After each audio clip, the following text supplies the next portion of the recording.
de Facebook de la Oficina de Participación Ciudadana del Congreso de la República. Les voy a dejar el link en el chat. También está el link de asistencia ahí. Y la conferencia del día de hoy también está siendo transmitida en vivo por la misma página. El día de hoy tenemos la conferencia Cómo elaborar un proyecto de ley. Va a estar dirigida por el doctor Jorge Rioja, quien es abogado y doctor en Derecho y Ciencias Políticas. Doctor Rioja, por favor, le doy la palabra. Muchas gracias.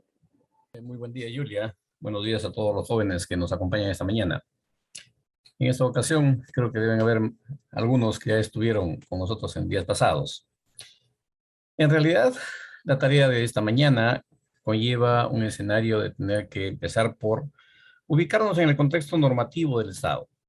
Y eso implica, decíamos, a quienes estudian Derecho nos hacen saber de que en un ordenamiento legal siempre está y debe ser la razón de ser de la norma en cuanto a lo que es jerarquía. Ello implica, por ejemplo, por lo que estudian Derecho, tenemos un referente como es la pirámide de Kelsen. ¿Y eso qué no significa? No significa, por supuesto, de que debemos ubicar el escenario siguiente. Para los que no están en Derecho, debemos decirles que para nosotros la pirámide resulta ser un triángulo, en cuyo vértice superior se ubica la Constitución. Y luego, las normas de desarrollo que permite a que un Estado, los órganos autorizados o facultados para producir legislación, hagan ese desarrollo normativo. Como tal, nos encontramos en un escenario de que en nuestro país tenemos dos formas de producir normas. Me refiero a las normas legislativas y a las normas administrativas. Siendo que las normas legislativas tienen un ámbito de competencia que le corresponde al Congreso de la República, al Ejecutivo, y digamos que ahí paramos de contar. No. Por cuestiones de la estructura funcional administrativa del Estado en nuestro país, también tiene facultad legislativa los gobiernos regionales y los gobiernos locales. Al haber identificado la realidad del país en el sentido de que el Congreso de la República, siendo el titular del desarrollo normativo del Estado y como tal legislativo en esencia, encontró de que no podía atender la demanda normativa del Estado, dada su estructura funcional. Entonces, el Congreso, en su condición de titular, delega facultad legislativa en diversos órganos de la administración pública, como son, entre otros, por ejemplo, el mismo llamado Poder Ejecutivo.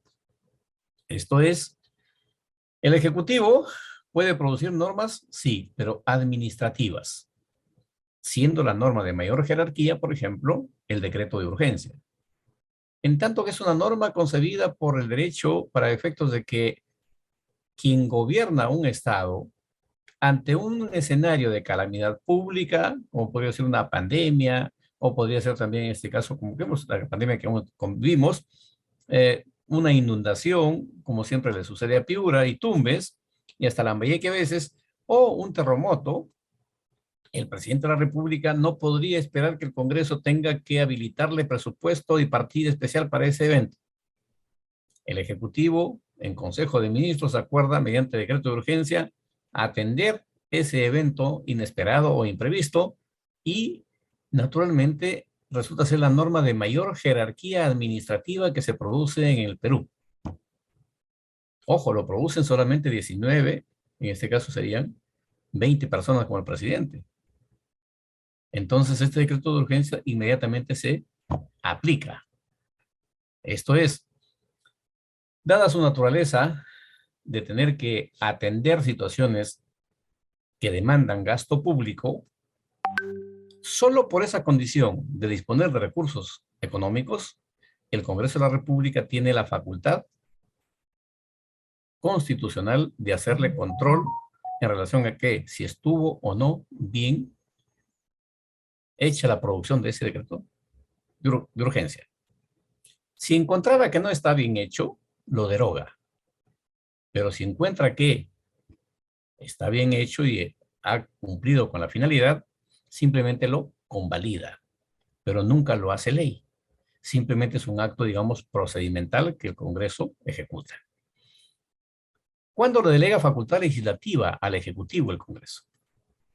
En días pasados, el gobierno actual ha solicitado, por ejemplo, que requiere facultades para legislar.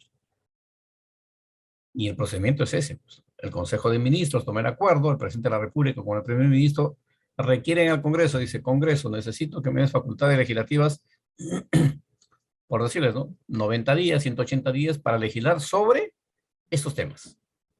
Porque eso también demanda la norma. Cuando se delega facultades al Ejecutivo, el Congreso le pone el límite sobre, aparte que tiene que pedir el Ejecutivo sobre qué materia, le precisa la materia del Congreso y además le dice, ok, sobre esto, con cargo a que inmediatamente que produzca la norma, que se llama decreto legislativo, das cuenta al Congreso para nosotros darle, si quieren en este caso, digamos, la legitimidad jurídica.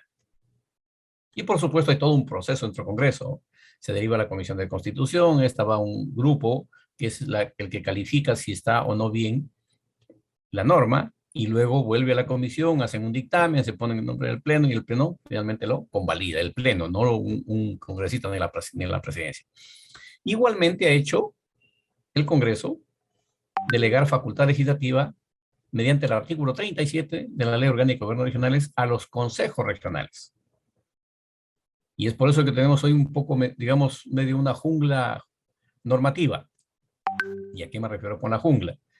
Los gobiernos regionales, en su momento, cuando empezaron a aparecer, tenían el mismo criterio de las municipalidades. Es decir, quien ganaba la presidencia regional tenía la mayoría de consejeros.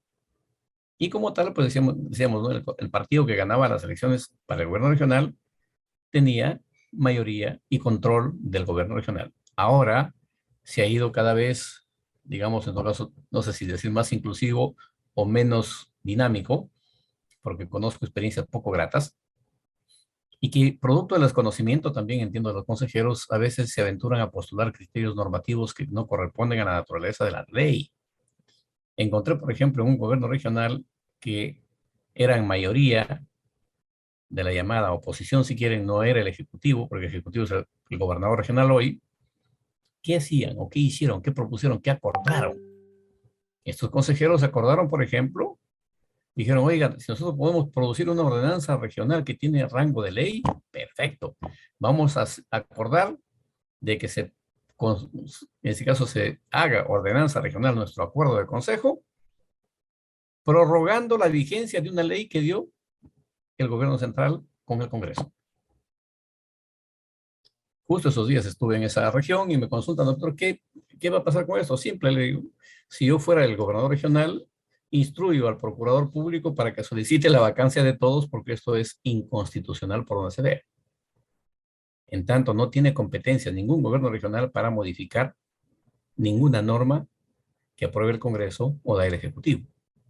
Es decir, el Congreso le delega facultad legislativa a los gobiernos regionales para que inclusive, fíjense, sus ordenanzas regionales solamente tienen alcance territorial departamental.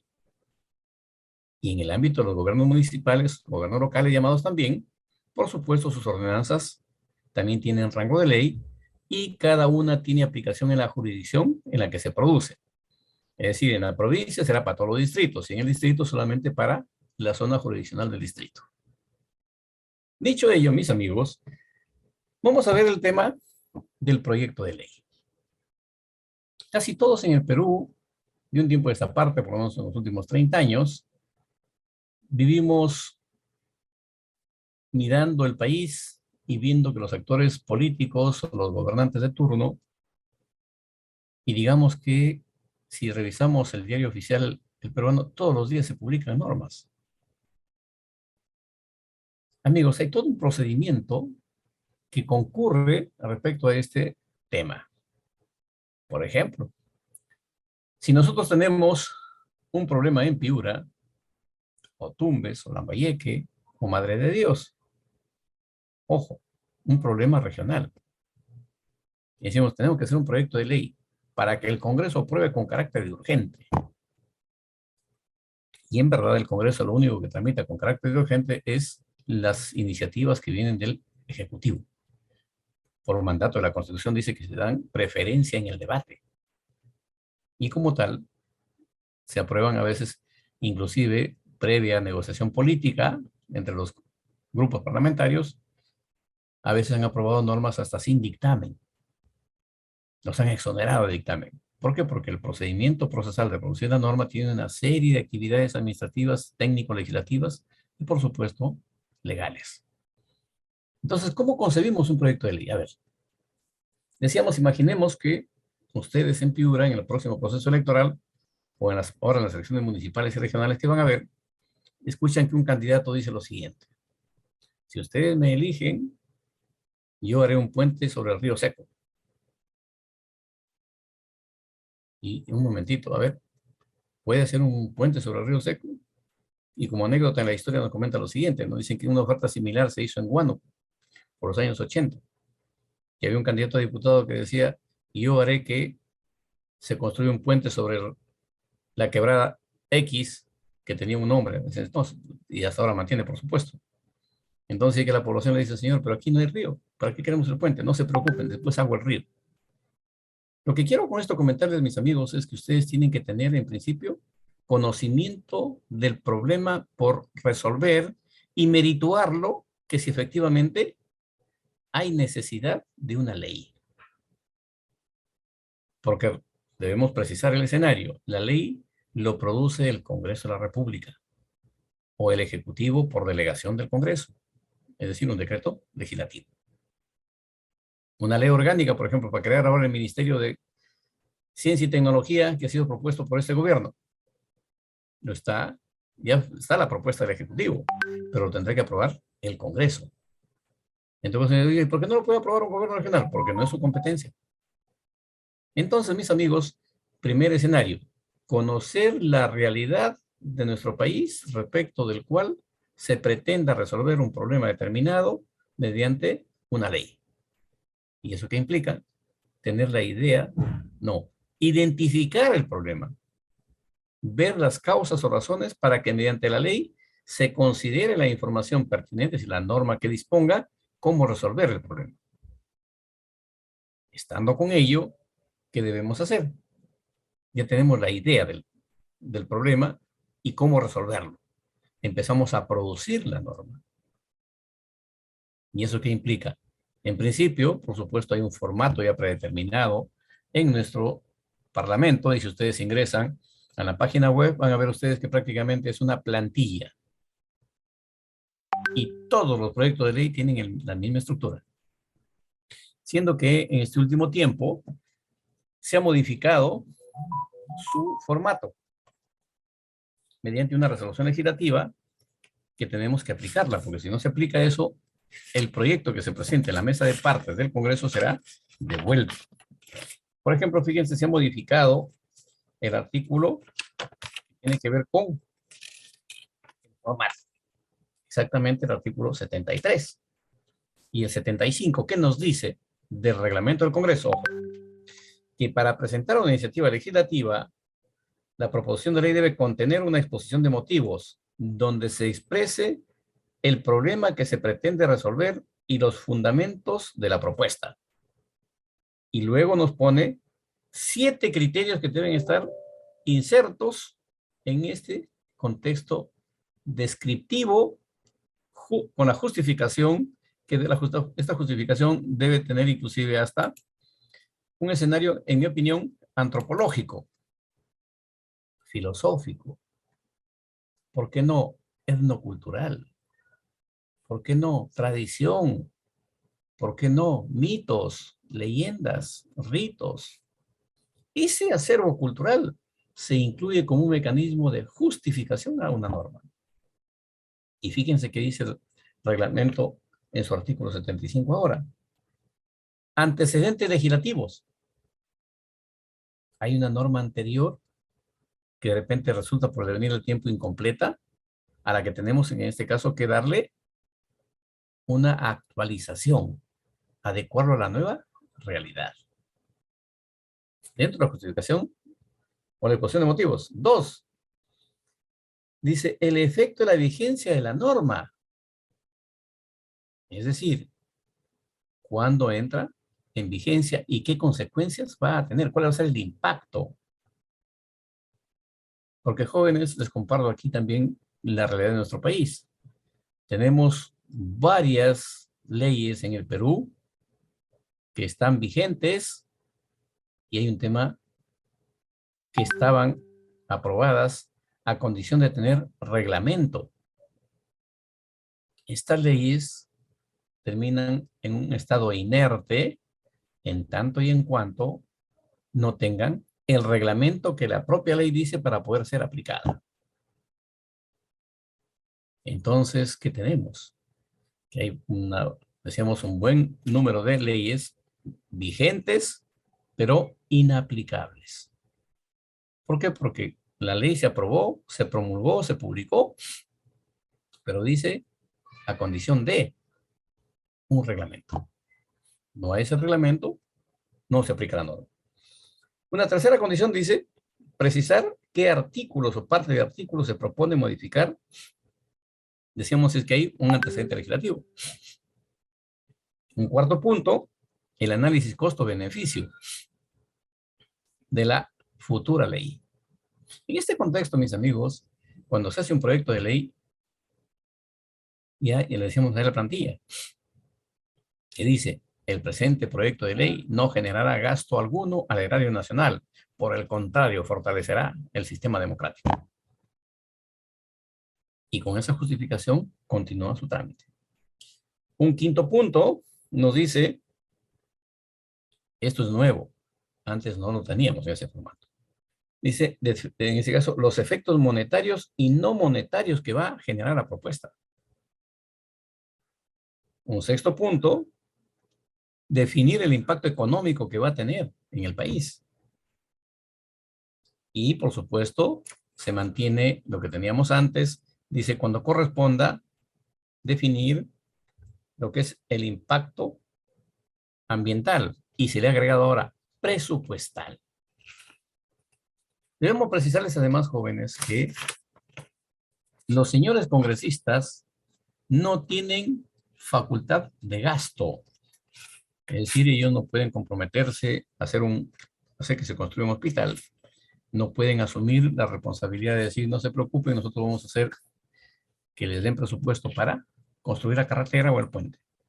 Eso no es competencia del Congreso de la República o de los congresistas. Sin embargo, creo que debemos precisar lo siguiente. Los señores congresistas pueden facilitar la habilitación y producción de todo ese tipo de obras cuando internalizan sus relaciones con los diversos ministerios, que son los que manejan presupuesto y pueden programar la ejecución de obras públicas.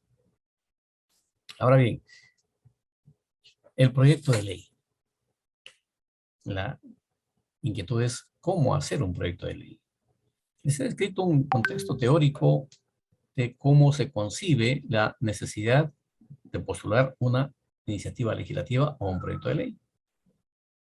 Óigame, pero para esto necesitamos tener un aval legal. Sí, pues se requiere que esté por lo menos en una ley. Y fíjense lo que tenemos en este contexto de nuestro país. ¿Quiénes pueden presentar un proyecto de ley en el Perú?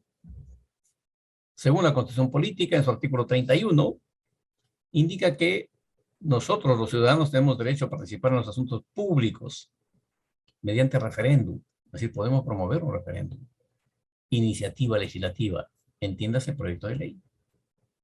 Eso dispone el artículo 31 de la Constitución.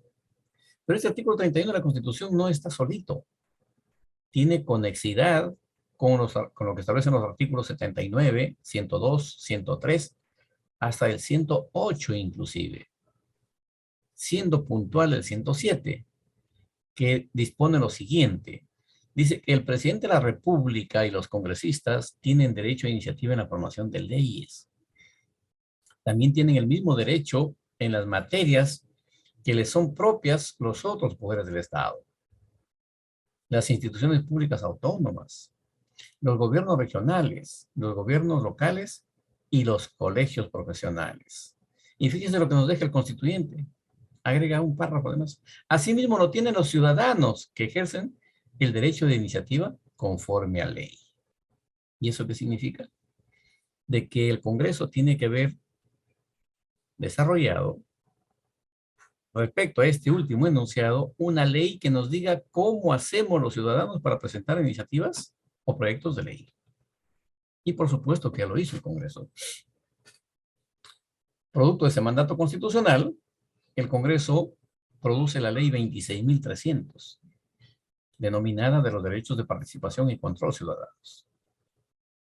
Esta ley ha sido modificada también ya varias veces de manera sucesiva. Sin embargo, ¿qué nos dice en su artículo segundo?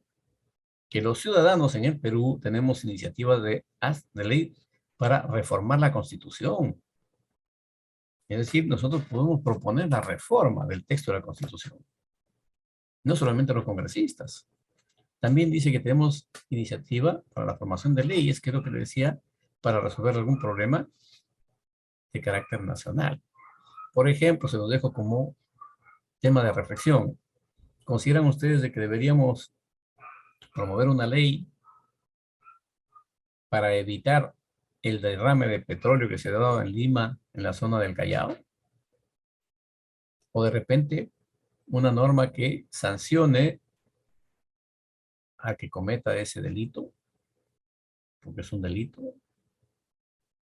¿Qué ley deberíamos producir sobre ese tema de lo que es el manejo de productos que contaminan? ¿O no será objeto de una ley? También dice el contexto de esta ley 26.300, que es la de control y participación ciudadana, que tenemos derecho los ciudadanos a proponer referéndum, iniciativas para proponer que se aprueben ordenanzas regionales y municipales. Pero todo este enunciado necesariamente tiene que estar articulado con el titular del desarrollo legislativo del país, es decir, el Congreso. Y esta articulación se da mediante lo que expresa el artículo 74 del Reglamento del Congreso, que dispone que por el derecho de iniciativa legislativa, los ciudadanos, nosotros, y las instituciones señaladas por la Constitución Política, artículo 107 que les he comentado, tienen capacidad para presentar proposiciones de ley ante el Congreso. Ojo, se acabó nuestro derecho. Solo hay capacidad para presentar. El trámite es de otros. ¿Estamos? Y decíamos que en ese contexto, por ejemplo, pues, tanto el escenario de lo que es el ejercicio del derecho político de los ciudadanos en el ámbito regional, podemos proponer, por ejemplo, para que en el marco de lo que establece el artículo 37 de la Ley Orgánica de Gobiernos Regionales, que el Consejo Regional pueda aprobar ordenanzas o acuerdos del Consejo Regional, decretos y resoluciones de la Presidencia. Y en el ámbito municipal, en la Ley Orgánica, mediante el artículo 9, se le concede facultad legislativa. Y nosotros los ciudadanos podemos proponer para que el Consejo Municipal pueda aprobar ordenanzas municipales o también derogarlas, igual que en el gobierno regional. Aprobar ordenanzas y también proponer que el Consejo, en todo caso, articule el ejercicio de su derecho y nos ayude o nos facilite a proponer inclusive proyectos de ley que puedan dar solución, como decía, a temas de carácter nacional.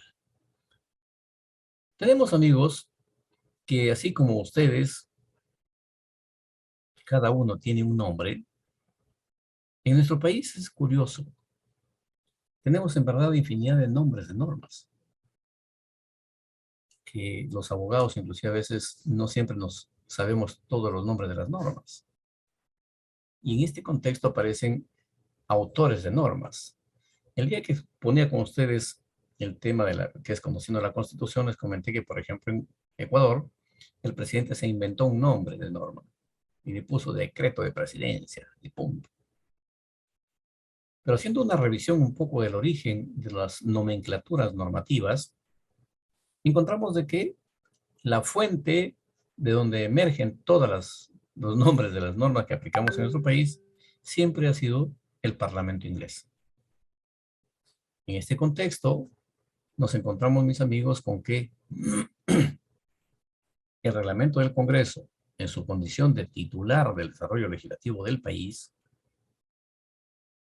en su artículo 72, el reglamento dice que mediante procedimiento legislativo se persigue, ojo, no obliga, a aprobar leyes de carácter general y resoluciones legislativas, las que pueden ser leyes orgánicas, leyes de reforma constitucional, leyes ordinarias, leyes presupuestales y financieras, leyes autoritativas de legislación delegada, que es lo que les decía, que ahí es curioso, por ejemplo, esta situación corresponde a que cuando el Ejecutivo solicita al Congreso autorización para legislar, el Congreso cuando aprueba, lo hace mediante una resolución legislativa y tiene el nombre de Ley Autoritativa de Legislación Delegada. Entonces, el Ejecutivo, a partir de la promulgación y vigencia, recién ejerce ese derecho o esa facultad que se le ha concedido. También tenemos leyes de amnistía, leyes demarcatorias y, por supuesto, las resoluciones legislativas, sumado a un escenario como el siguiente, jóvenes, que es el que quiero compartirles con ustedes en este caso, y nos encontramos con que quiero mostrarles la jerarquía de normas. Esta es nuestra famosa pirámide de Kelsen para los que estudiamos Derecho, y por supuesto nos encontramos con que este es el ordenamiento legal de nuestro país. Como pueden ver, el producto que se genera mediante los proyectos de ley nos da normas desde el decreto legislativo, es decir, las normas legislativas, desde acá, esto de acá. Y como pueden ver ustedes acá, ¿qué nos dice? Constitución en el vértice superior, ley orgánica en segundo orden. ¿Por qué? Porque estas son normas que requieren votación especial. Pero todas estas son producto de un proyecto de ley. Y aquí lo que quiero significarles es que ustedes van a ver aquí probablemente en su pantalla esta imagen que está de color crema. Amigos, corresponde a la ley número 1 que entró en vigencia en nuestro país. Y esta ley fue aprobada el 20 de octubre de 1904. Es decir, entró en vigencia el 21 de octubre de 1904. Con ello, naturalmente nos encontramos en un escenario diferenciado. Me refiero puntualmente a lo siguiente. Miren en rojo, acá dice leyes constitucionales y decretos ley. ¿Por qué razón? También tenemos dentro de nuestro ordenamiento legal decretos leyes. Pero si ustedes lo buscan en este triángulo o esta pirámide, no existe esa norma. ¿Y saben por qué no existe esa norma? Porque la nomenclatura decreto ley solo y tan solo lo produce un gobierno de facto. Es decir, esta pirámide está concebida en relación a un escenario de convivencia entre instituciones y como tal a un Estado de Derecho y en democracia. Sin embargo, hemos consignado estas leyes constitucionales por una sola razón. En el año 1993, probablemente muchos de los aquí presentes no habrían nacido, tuvimos un escenario crítico para el Congreso de la República. El señor Fujimori, un 5 de febrero del año 92, disolvió el Congreso y se convirtió en gobierno de facto. Tanto es así que el día que dispuso la disolución del Congreso, dio un decreto ley. Porque, ojo, los decretos ley son normas solo y tan solo de gobiernos autoritarios o de facto llamados así, que no tienen parlamento. Solo en este caso aparecen ese tipo de normas. En ese entonces teníamos una crisis social muy crítica, jóvenes. Apagones casi todos los días, no había energía, a veces cortaban hasta el agua, y por si fuera poco, la gente ya no iba ni a los cines, y mucho menos al teatro, porque efectivamente había mucha violencia interna. No sabíamos en qué calle o en qué momento podía explotar un auto llamado bomba. Y en ese contexto se disolvió el Congreso de la República y lo hicieron mediante decreto ley y se proclamó como gobierno de reconstrucción nacional en ese entonces. Luego se elige el Congreso Constituyente Democrático que dio la constitución que tenemos hoy vigente. El Congreso Constituyente Democrático, digamos que tiene un rol histórico en este proceso. ¿A razón de qué? Todas las normas que el señor Fujimori aprobó y dispuso o dio desde que disolvió el Congreso hasta que se instaló el Congreso Constituyente Democrático, el Congreso lo constitucionalizó y lo hizo mediante 7 leyes a las que le puso el título predeterminado de leyes constitucionales. Y como pueden ver ustedes, el ordenamiento legislativo del Perú tiene Constitución, que es la ley superior del Estado, ley orgánica, ley ordinaria, ordenanza municipal, ordenanza regional, incluye los tratados internacionales hasta de derechos humanos. ¿A razón de qué? En este escenario se acredita la soberanía jurídica del Estado, puesto que los tratados internacionales son convenciones que las delegaciones diplomáticas de los diversos países la redactan y lo ponen a consideración de los estados, parte se llama, para que puedan implementarlo en su ordenamiento legal, pero en tanto no sean ratificados mediante los procedimientos procesales legislativos, no son de aplicación. Entonces, ven ustedes aquí el decreto de urgencia y la norma superior de la administración, es decir, normas administrativas. Dicho ello, debemos continuar y nos encontramos con que efectivamente tenemos una serie de tareas que aprender. ¿Y eso qué implica? Decíamos que los requisitos están establecidos en el artículo 75 del reglamento del Congreso. Es decir, si no se cumplen estos requisitos, probablemente porque la administración del Congreso depende de, o dependemos de los señores congresistas, ellos son nuestros jefes todos, van a presentar su iniciativa, lo van a recibir, pero en el momento de evaluar su pertinencia, probablemente lo mandan directo al archivo. Por decirles, ¿no? En este caso, que presente alguien una iniciativa legislativa, un congresista o un grupo parlamentario hoy, por decirles, pues esto, que se construya un aeropuerto en la Sierra de Trujillo, donde había un evento catastrófico hace unos 3 o 4 días, para atenderles. Simplemente ni lo van a tramitar, digamos, ¿no? Porque no corresponde. Entonces, jóvenes, los autores de la iniciativa legislativa vienen aquí a aparecer en el reconocimiento normativo. Ya decíamos que el Ejecutivo, los congresistas, en este caso el grupo parlamentario, y por supuesto quiénes son o cuáles son los pasos que se deben empezar a identificar para hacer la propuesta legislativa. El primero, decíamos, definir el problema. El segundo, la vía de solución.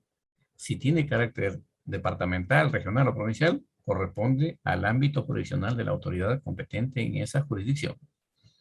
Y por supuesto, también se tiene que evaluar la viabilidad, es decir, si no tiene mayormente gasto económico. Porque recuerden que el presupuesto de la República se aprueba una vez al año y es muy difícil poderlo incrementar. Casi siempre hacen, en este caso, pues digamos, transferencias privadas sobre lo que está aprobado. No se incrementa nunca el presupuesto. Sumado a ello, por supuesto, nos encontramos con que la propuesta debe tener no solamente, en principio, el único órgano habilitado para disponer o prever gasto público, es el Ejecutivo. ¿Y eso qué implica?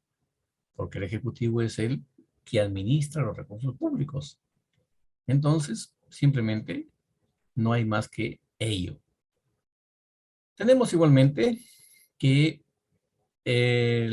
por ejemplo, según el artículo 76 del reglamento del Congreso, dispone que las iniciativas legislativas de los ciudadanos y de nosotros no pueden, si estamos prohibidos, aunque hay un tema real, ¿no? Podemos, pero no debemos. Es decir, podemos hacerlo, pero no debemos. ¿Por qué? Porque está prohibido por la ley. ¿Qué está prohibido por la ley? Por ejemplo, proponer iniciativas legislativas en materia presupuestaria y financiera. Proponer iniciativas legislativas para que el Congreso delegue facultades al Ejecutivo. Si no lo hace el Ejecutivo, no lo puede hacer nadie. Que propongamos iniciativas legislativas de demarcación territorial, tampoco podemos hacerlo. Que propongamos iniciativas sobre tratados internacionales, mucho menos. No podemos proponer, por ejemplo, podemos tener un amigo que es de un ejército de cualquier otro país y quiere venir con un grupo de su ejército a visitar el Perú y proponemos una iniciativa legislativa para que se permite el ingreso de las tropas o de este grupo de militares, pero no lo podemos hacer. Tampoco podemos proponer iniciativas que, por ejemplo, en uso del artículo 137 de la Constitución, que corresponde al Ejecutivo declarar el estado de sitio o el estado de emergencia, estando declarado el estado de sitio, ningún ciudadano puede pedir su prórroga. Tampoco podemos proponer iniciativas legislativas que declaren la guerra o que firmen la paz. Es decir, tampoco podemos pedir o plantear iniciativas legislativas en uso de nuestro derecho.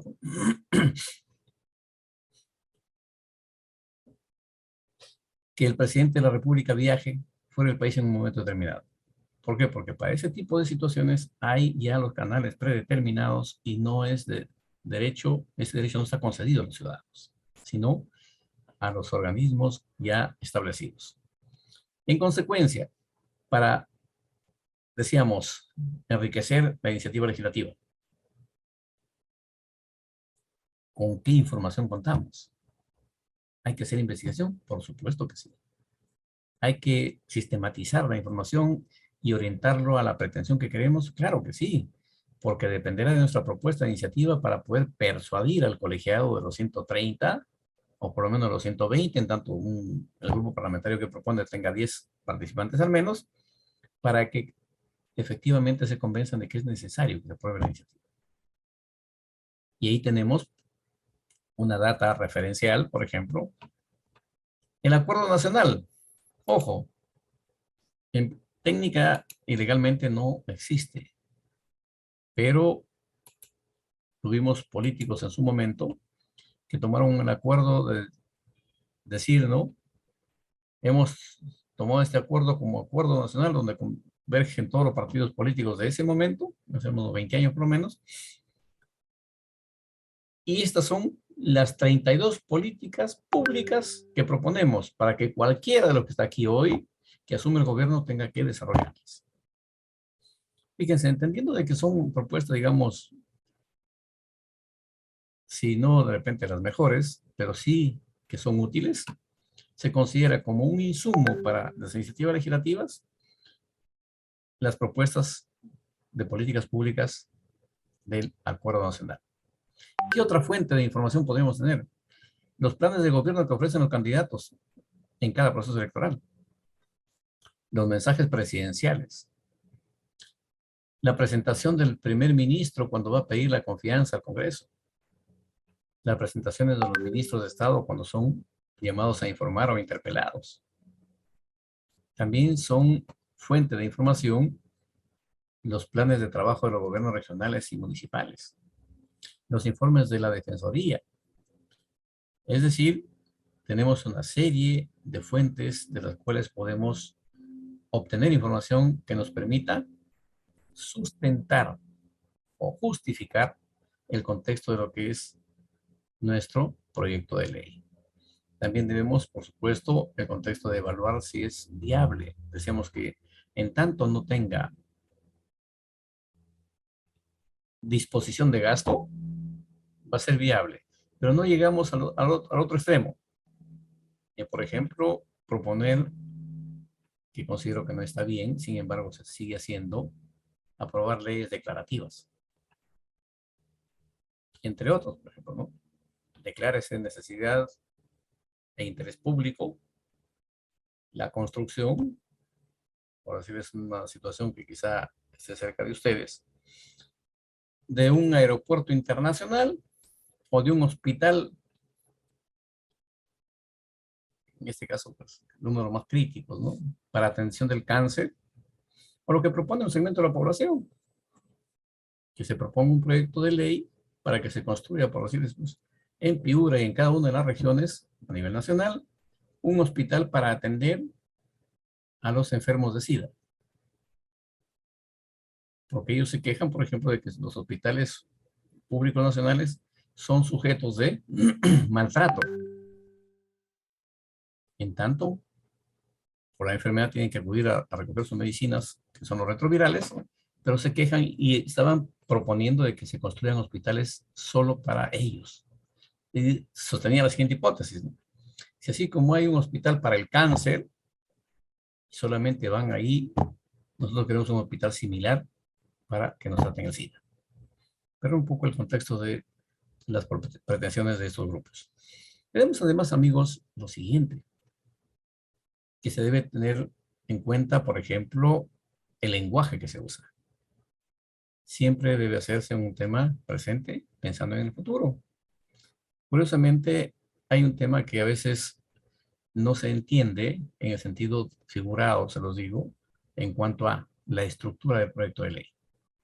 En la estructura del proyecto de ley tenemos, por supuesto, una situación simpática que tiene que ver con cómo presentarlo. Y eso, cómo presentarlo, implica tener el formato. Y el formato, más o menos, tiene la siguiente presentación. Si me permiten un segundo, quiero ver si encuentro aquí en mi data lo que sería el formato. Para que puedan tener ustedes un asunto de idea de qué se trata. Entonces, tenemos la siguiente situación que los comparto con ustedes. Esa es la estructura de un proyecto de ley. Curiosamente, cuando hacíamos la práctica nosotros en presencial, les dábamos este formato y les decíamos, bueno, jóvenes, ustedes hoy son legisladores por un par de horas, así que necesitamos que ustedes propongan una iniciativa legislativa como grupo parlamentario. ¿Ok? Ya tienen ustedes ahí todo lo que sería el esqueleto, ahora llenen la información. Y miren, aquí en la primera parte dice formato, y aquí debajo dice proyecto de ley número. ¿Por qué va en puntos suspensivos? Y aquí en negrita le puse espacio para uso interno. ¿Y saben lo que hace la mayoría? Acá le pone número. ¿Y por qué no debe ir con número? Porque cuando se ingresa a la mesa de partes del Congreso, en la mesa de partes recién le ponen el número correlativo que continúa en la presentación del Congreso de proyectos. Entonces, acá, digamos que es el pretítulo, y digo pretítulo, ¿por qué? Esto puede cambiar en el dictamen, o esto puede cambiar inclusive en el mismo pleno. ¿A qué me refiero? Dice proyecto de ley que, vamos a un imaginario, de reforma constitucional del artículo 90 de la Constitución vigente. Ese sería mi pretítulo. ¿Y qué pretendo? Y por supuesto, dicen el congresista, integrante del grupo parlamentario, que suscribe ejerciendo el derecho de iniciativa legislativa conforme que le confiere el artículo 107 de la Constitución, y estando dispuesto el artículo 75, los requisitos, presenta el siguiente proyecto de ley. Miren, por cuanto el Congreso de la República ha dado la siguiente ley. Ley de, se repite este pretítulo del número 1. Ley de reforma constitucional del artículo 90. Y por supuesto viene el contexto de los otros artículos. Si se trata de un proyecto de ley de reforma constitucional, en verdad se lo comento, es mucho más simple que hacer otro tipo de norma. ¿A qué me refiero? En el artículo 1 siempre debe ir el objeto de la ley. Y como tal dice, la presente ley tiene por objeto, ¿qué diríamos? Reformar el artículo 90 de la Constitución. ¿Estamos? Y se pone 2 puntos aparte, cuyo texto será el siguiente. ¿Por qué? Porque el artículo 90 de hoy dice que el Congreso es unicameral, que estará integrado por 130 congresistas, que el cargo es irrenunciable y todo ello. Pero nosotros podríamos poner el siguiente. El Congreso es bicameral, tendrá 180 diputados y 50 senadores. Esa es nuestra pretensión. Entonces, el artículo segundo, ¿qué dice? La presente ley entra en vigencia al día siguiente de su publicación. Pero aquí, fíjense, aquí hay un tema interesante. El 99.99% de normas dice que la presente ley entra en vigencia al día siguiente de su publicación. Sin embargo, hay situaciones que ameritan reflexión. El presidente de la República casi siempre viaja, digamos, o pide autorización del Congreso 1 o 2 días antes de viajar. Entonces el Congreso, como les decía, ¿no? Todo lo que venga del Ejecutivo tiene prioridad en el debate. Evalúan y por los siglos el presidente va a viajar mañana. Ayer se debatió, no, se llama a la sesión y se debate hoy. Fíjense, hoy, el presidente va a viajar a las 3 de la mañana de mañana sábado. Entonces se publica la resolución legislativa que autoriza el viaje, la ausencia del presidente de la República, recién mañana sábado. ¿Cuándo entra en vigencia la ley? El domingo, pero el presidente hace el sábado. ¿Que se dé en el Perú? Sí, y bastante. Solo que hay que prestar atención solamente al contexto de la temporalidad de la norma. Entonces, mis amigos, aquí tenemos otro escenario que se ha hecho ya común y que considero debemos corregirlo. Norma derogatoria. Y siempre se usa este eslogan: derógase toda norma que se oponga a la presente ley. Considero que en derecho no debemos admitir esta definición. Acá debe decir, derógase todas las normas o derógase la ley tal y tal y tal, es decir, con nombre e identidad completa de la ley, no en este genérico. Toda la que se opongan. Oiga, ¿y quién va a definir cuáles se oponen? ¿El administrado o la autoridad a quien se vaya en su reclamo? Entonces, lo que les estaba comentando, la modificación del registro, perdón, del reglamento del Congreso, en la disposición de motivos dice lo que les había comentado. Los antecedentes legislativos que hay que consignar, el efecto de la vigencia de la norma, precisar la propuesta legislativa, el análisis costo-beneficio, los efectos monetarios, el impacto económico, y hay un tema adicional, su vinculación con lo que sería el acuerdo nacional, que es algo similar a lo que les he comentado también, respecto a lo que es el Consejo de Estado. Es decir, vamos usando por derecho consuetudinario y a la vez incluyendo a instituciones que a veces no están, digamos, de manera formal. Fíjense que tenemos, les voy a presentar aquí un proceso que se hace interesante en relación a lo que es el tema de producción legislativa. Y tenemos lo siguiente. A ver, veamos. Solo para efectos de información, jóvenes, miren.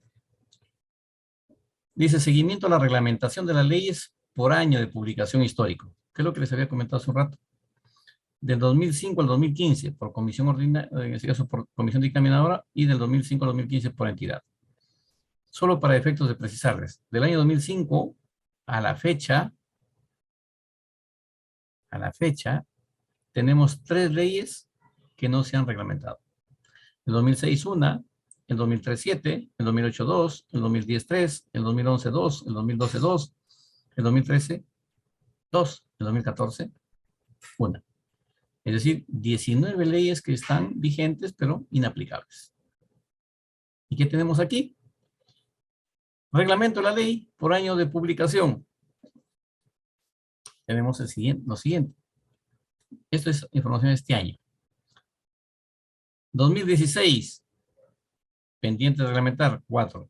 Plazo vencido, 3. Sin plazo, 1. 2017, leyes pendientes de reglamentar, 7. Plazo vencido, 6.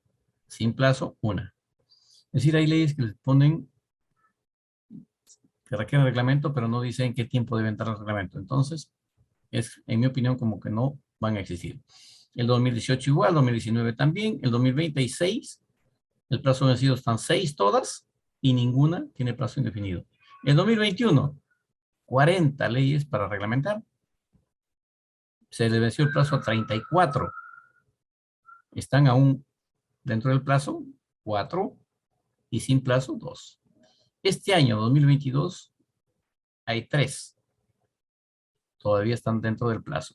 Significa, fíjense, que el 2016 al 2022, es decir, en 6 años, tenemos a la fecha 62 leyes con plazo vencido y sin reglamento. Son algunas situaciones que forman parte del legado administrativo, normativo e institucional. No. Esa información que les he dado respecto a normas sin reglamento es que el Ejecutivo no cumple con esa tarea. Jóvenes, la iniciativa legislativa no puede ser usada para resolver problemas personales ni de grupo. La iniciativa legislativa o proyecto de ley también se hace, como hemos referido, con el contexto de información técnica, hasta filosófica, diría yo, para darle sustento y soporte a la futura ley. Porque recuerden que una iniciativa legislativa corresponde a una propuesta de norma legal. Y esta norma legal va a ser de aplicación a todos los que vivimos en el Perú, incluyendo los no nativos del Perú. Quizá con ello quisiera haber compartido con ustedes este segmento académico, y si tienen alguna inquietud, por supuesto, con mucho gusto, no sin antes agradecerles por su atención de esta mañana. Mejor día. Muchas gracias, doctor. ¿Alguien tiene alguna pregunta, por favor? Mi pregunta era la siguiente, o sea, eh, dada la naturaleza de nuestra constitución, la cual pues es modificable, y el uso que le han estado dando nuestros parlamentarios a los proyectos de ley, am, o sea, hemos visto cómo esto ha afectado la estabilidad política de nuestro país, y por eso quería preguntarle más bien si usted considera que al final la culpa es de nuestra constitución por permitir estas cosas, de nosotros por elegir a nuestros gobernantes, o de la forma en la que se distribuyen los poderes. Doctor, ¿podría contestar esto? Sí, en principio creo que, en verdad, los males que tenemos en el Perú no es producto de la ley, es producto de quien los aplica, de quien aplica la ley. También habría responsabilidad de quien la produce, cuando tiene un sesgo predeterminado para beneficio de alguien. Por ejemplo, fíjese, en este momento, ¿qué tenemos como realidad? Artículo 62 de la Constitución. Contrato ley, en la que el gobierno hace concesiones a particulares para que inviertan capitales y promuevan inversión en el Perú y el desarrollo del Perú, lo cual no está mal. Pero no puede darse un escenario de que el concesionario termina siendo prácticamente intocable por la ley y no se le puede modificar el contrato, porque el mismo artículo 62 así lo establece. Solo puede ser modificado ese contrato de concesión que le dan a 25, 30 y ahora hasta 40 años a solicitud del concesionario. Ninguna autoridad nacional puede modificar las condiciones contractuales. Yo soy de opinión que debería corregirse eso. Pero eso es en materia de un proyecto de reforma constitucional del artículo 62. Y, por ejemplo, en mi concepción, ¿cuál era, no? ¿O cuál es?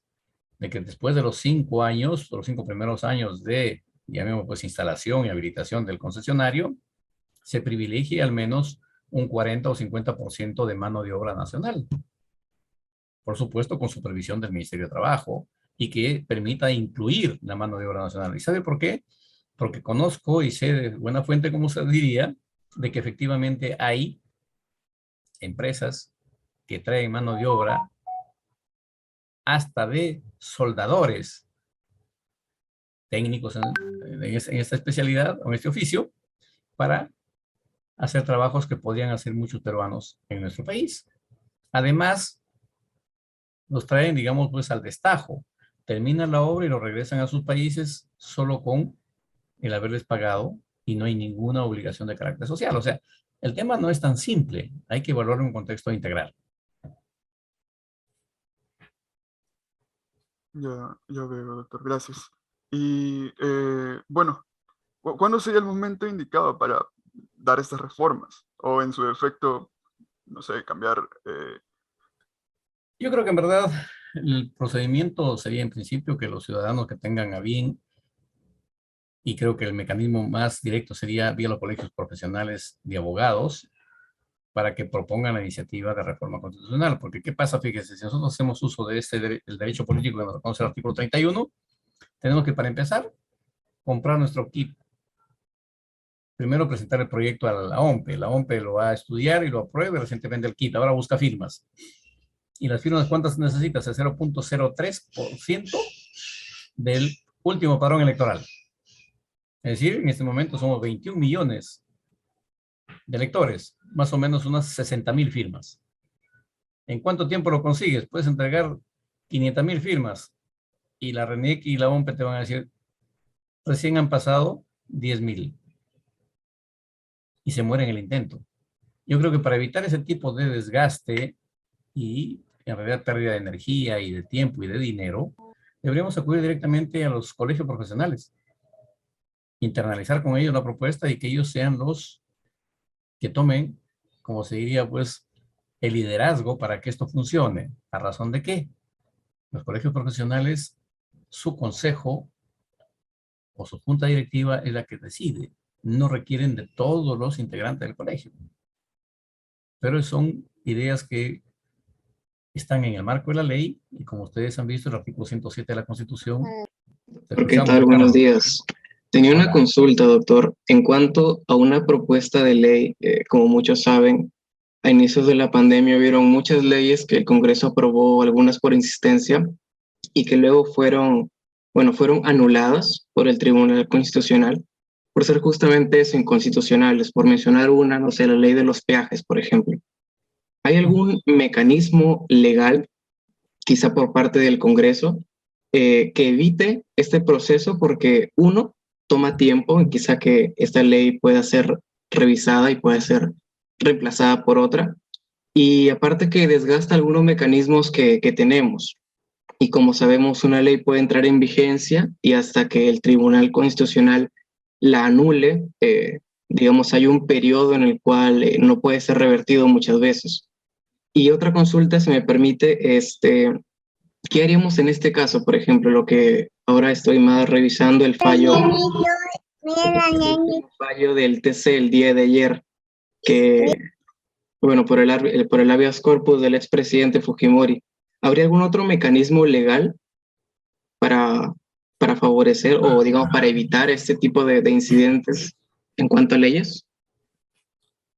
Ricardo, el tema que he referido sobre los peajes, yo creo que fue de alguna manera una precipitación del Congreso, que si bien es verdad, debió haberse requerido de que el concesionario, porque entiendo que el concesionario no solamente ha conseguido la derogatoria de la ley, sino que además de eso está en un proceso ante en este caso la Organización Mundial de Comercio, pidiendo indemnización y el pago por los presuntos daños causados, porque dejaron de cobrar peajes. Y es parte de su inversión, así se perjudicó el capital de esta empresa. Además de ello, fíjate, efectivamente, el procedimiento normativo en el Perú establece que cuando se considera que una ley es inconstitucional, se puede demandar su inconstitucionalidad hasta 6 años después de su publicación y vigencia, lo cual significa en algunos casos que realmente es bastante complicado, diríamos, el tema de resarcir el daño que se ha causado. Y es ahí, por ejemplo, que yo hago una cuestión de reflexión en relación a que el tribunal debería, en mi apreciación, pronunciarse sobre los efectos jurídicos de la norma, pero no lo hace. El tribunal se limita a decir, bueno, por los poderes omnipotentes que tenemos y por el mandato de la Constitución, declárese fundada la demanda de inconstitucionalidad sobre la ley número tal. Y agrega, similar a lo que hemos visto en el proyecto de ley, que dice, en este caso, deróguese todas las que se opongan. ¿Qué dice el tribunal? Y normas conexas. ¿Y quién va a ver las conexas? Yo soy de opinión que el tribunal debería decir, deróguese la ley demandada y las normas tales. Llámese decreto supremo, se llama resolución, o sea, todas esas deben incluirlo en la sentencia y no dejar que los administrados tengamos que ver cuáles son las conexas a la ley derogada. Porque efectivamente hay un tema como el siguiente. La ley estuvo en vigencia. El efecto jurídico está firme. Han derogado, en este caso han declarado inconstitucional, que es sinónimo de derogación, pero el efecto jurídico no cambia. Con mayor razón, por ejemplo, en el caso que estoy referido, ¿no? Del habeas corpus, que está en trámite aún, porque se conoce de la decisión, pero en este caso la implementación y el efecto jurídico aún sigue en proceso. Yo creo que nos encontramos en el Perú en un tema, en una situación política bastante complicada. Y esto no es de hoy. Es decir, la institución presidencial se ha dañado hace mucho tiempo atrás. Y me refiero desde el indulto que dio el señor García en su momento y que luego lo derogó. Amigos, la instancia presidencial o la institución presidencial es única y es más, no se admite en la doctrina derogar beneficios concedidos. Recuerden que el indulto es solo la facultad presidencial, o sea, no requiere de mayor trámite. Ahora que le hicieron meter la pata, digamos, pues en el sentido de que hubieron informes médicos de ese entonces, el caso Crucial, por ejemplo, que decían que habían fraguado, y por supuesto se aplica de manera expresa el contexto de la norma, no porque sea irregular y sea ejercido el presunto derecho, es legal. Y lo ilegal siempre será ilegal.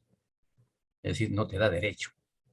Como tal, el tema está en trámite y creo que de mi parte sería poco responsable opinar. No he leído el texto de la habeas corpus, recién me ha llegado esta mañana, la demanda incluida. Revisándolo quizá tenga una mejor opinión de repente en los próximos días que nos vamos a ver en abril, Dios mediante.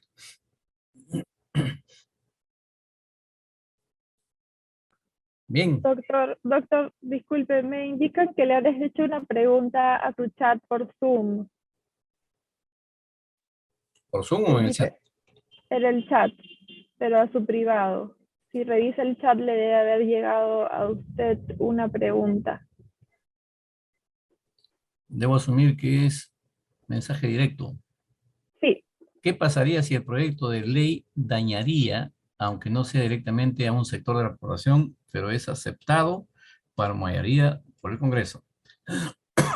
Usualmente esto no sucede.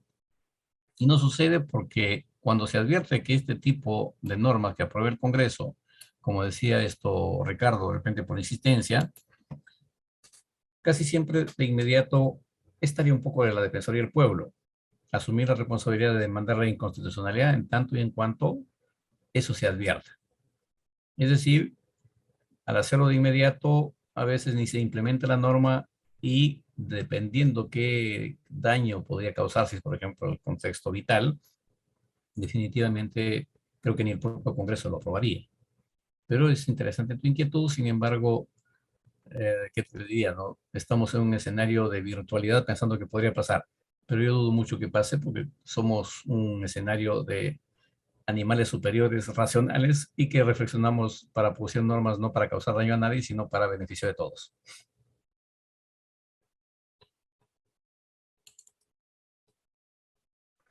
Gracias, doctor. No sé si hay otra pregunta, doctor. Gary, por favor, ¿podrías abrir tu micrófono? Hola, buenas tardes.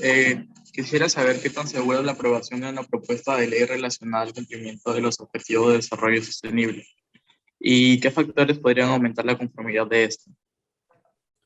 Gary, un favorcito, ¿podrías acercarte un poco a tu micro? Se te escucho muy lejos yo. Ok. Bien. Quisiera saber qué tan segura es la aprobación de una propuesta de ley relacionada al cumplimiento de los objetivos de desarrollo sostenible y qué factores podrían aumentar la conformidad de esto. ¿Qué factores podrían aumentarla? La conformidad o la validación de esta ley. Lo que pasa es lo siguiente, fíjate, en principio la propia Constitución prevé de que la gestión pública tiene que estar en principio protegiendo el escenario de recursos Y el famoso desarrollo sostenible implica, si se quiere, tácitamente el contexto de la convivencia persona humana, naturaleza. Y más allá de ello, ¿a dónde debemos atendernos? A que la legislación sea protectora del entorno en el cual vivimos. Fíjate que la propia Constitución dice que tenemos derecho a vivir en un entorno ecológicamente equilibrado. ¿Y cuál es la cultura nacional, la idiosincrasia nuestra? Sobre todo de todas las zonas rurales del Perú, donde no hay aún energía eléctrica, donde se vive del día a día y donde ¿qué usamos como energía para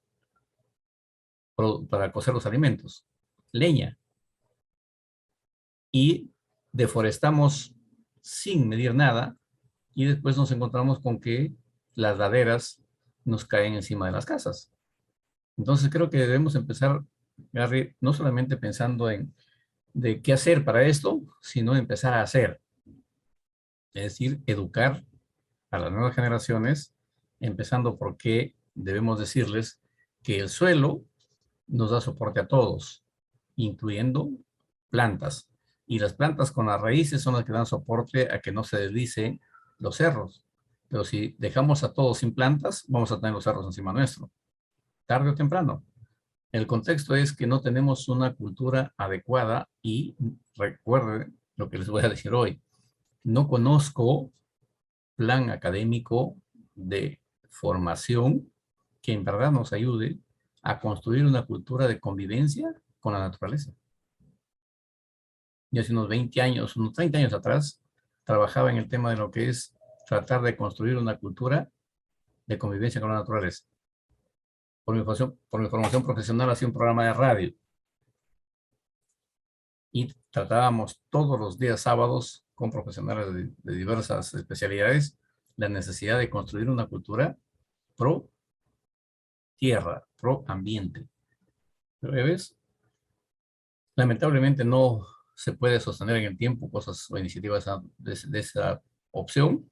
Y bueno, hay que buscar desde otro ángulo que nos encontremos, igual insistir en la necesidad de proteger el entorno.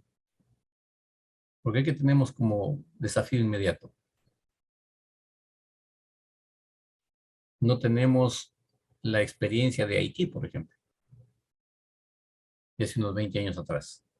Vino un terremoto, dejó en escombros Haití y encima vino un huracán. Y Haití hoy es un país en situación que se denomina geopolíticamente de Estado fallido, que curiosamente convergen en diversas instituciones promovidas por Naciones Unidas y los cascos azules para poner orden. ¿Y saben qué significa eso? Que ni Naciones Unidas respeta el principio general que promueve la no intervención en temas internos de los estados. Y nuestro país no escapa a esa opción, porque también tiene una delegación de Fuerzas Armadas en los cascos azules estaban en Haití y el Congo, no sé si se mantienen. Es decir, la vida no es solamente nosotros, el país. Tenemos que estar en un contexto geopolítico y tener una mejor perspectiva de lo que es el tener que procurar dejar un legado para las nuevas generaciones. Gracias, doctor. Tenemos una pregunta más de Víctor Alarcón. Víctor, por favor, ¿podrías prender tu micro? Sí, ¿qué tal? Buenas tardes, doctor. Mi pregunta es sobre el sector minero. O sea, quisiera saber sobre las leyes destinadas al sector minero, que si son realmente eficientes a largo plazo, porque hace unos meses hubo un paro que obstaculizó mucho el sector de la minería.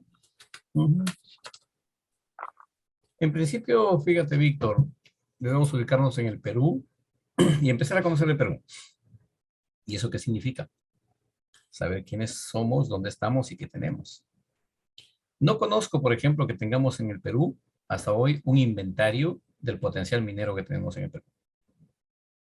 Es decir, un inventario de los recursos naturales que tenemos en el Perú, que sería genial. Y paralelo a ello, un inventario del potencial humano con el que contamos. En los últimos 200 años se nos ha vendido la idea de que somos un país agrícola, cuando la realidad concreta es que somos un país minero metalúrgico. Si no fuera así, fíjate que quienes nos preceden, como tenemos el legado de los incas, no hubieran construido los andenes, es decir, llevaban tierra a los cerros para poder hacer cultivos. Es decir, siempre hubiéramos tenido, lo que nos han precedido hubieran tenido, por lo menos suficientes productos para alimentarse. No lo han tenido. Como tal, la realidad de nuestro país es que es un país minero metalúrgico. Y creo que es el que tiene mayor concentración de minerales en Latinoamérica. Sumado a ello, tenemos un problema mayor. Los actores políticos en cada jurisdicción que tenemos hoy, vinculados a instituciones no gubernamentales, disque proambientalistas, en nuestro país, en mi opinión, ojo, reitero, es personal, profesional y académica, han distorsionado completamente lo que es la necesidad de aprovechamiento de los recursos naturales. Recuerden que la Constitución dice que los recursos naturales son del Estado, es decir, de todos nosotros. Pero que tenemos como distorsión respecto a quienes están en posesión de las zonas donde están los recursos naturales, en el sector minero específicamente. Casi siempre comunidades campesinas y nativas. Las que están protegidas por el convenio 169 de la OIT. Y por supuesto, ¿qué se ha promovido, qué tenemos hoy como escenario? Consulta previa. La Ley General del Ambiente. El Protocolo de Kioto. Y últimamente, el frustrado Acuerdo de Escazú. Sumado a ello, el Congreso ha dado la ley de consulta previa. Y se ha reglamentado esa norma. Que si ustedes revisan el reglamento, realmente es, creo yo, inaplicable.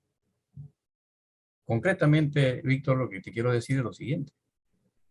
Debemos empezar a internalizar la necesidad de que se haga la explotación de los recursos naturales en el sector minero, como dices, con la legislación que corresponda, pero en un escenario de conservación del ambiente, con el menor impacto de contaminación. Más no negarnos a que se explote porque no habría recursos naturales. Fíjate lo que va a pasar en los próximos 10 años, pero de repente antes, espero equivocarme. En este momento, la mayoría de los centros de explotación de recursos naturales, entre ellos los mineros, están semi-paralizados, otros suspendidos. Y esas son la única fuente de recursos económicos para que los gobiernos de turno atiendan todos los programas sociales. Mi pregunta es la siguiente. En los próximos 5 años, si estos centros de producción no generan los impuestos para poder seguir atendiendo los problemas sociales, ¿quién va a atenderlos y con qué?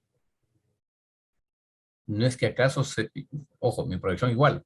Yo proyecto de que si eso sigue así y no se cambia, si no se vuelve a promover el contexto de la actividad minera legal, no la ilegal, porque la ilegal contamina más que la otra, en el tema tendríamos, creo yo, un escenario de violencia de mayor magnitud que el que hemos tenido hace 30 años. Pero es mi apreciación personal. Espero haber dado respuesta a tu pregunta, Víctor. Gracias, doctor.